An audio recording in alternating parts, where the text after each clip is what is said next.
On a quiet country road in southwestern Pennsylvania, a sign welcomes you to Shanksville. Hey, we're kind of 10 miles from everywhere. According to the last census, it's a town of less than 250 people. It's a welcoming little town. It was always very open and friendly and very, very family oriented, very church oriented.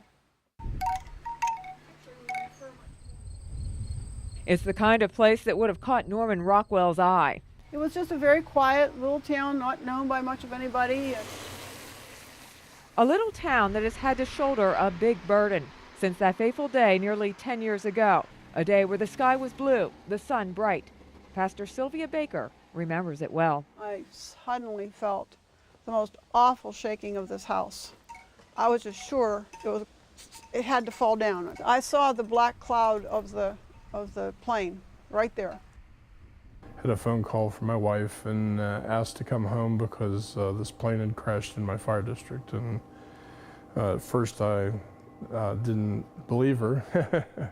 The Shanksville fire chief left his job at the Pepsi company in Johnstown and came home anyway.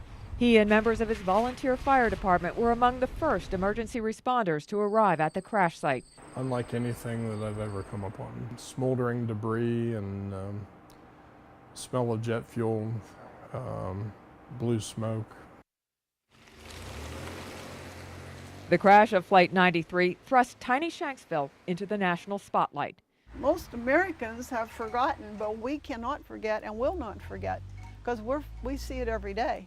Well, in my family, we talk about before Flight 93 and after Flight 93, so I guess you can say, yes, it's definitely changed our lives. My whole family is pretty involved with Flight 93, so we pretty much talk about it on a daily basis for the last 10 years. Change doesn't come easily here, but there's one sign of it you can't miss. A heartfelt response to the terror attack that landed on the town's doorstep. Good old American patriotism.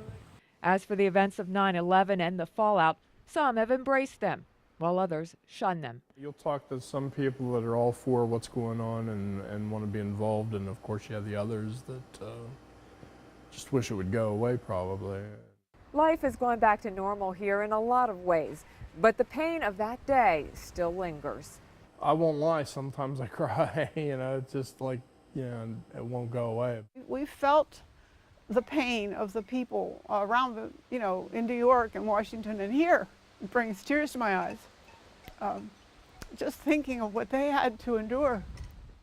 Even a battle-tested fire chief admits the 10th anniversary will be tough to handle. Probably very hard to hold my emotions in. I can get pretty emotional when I talk about certain things and certain aspects of this whole thing. Just there'll be a lot of memories that come back from that day.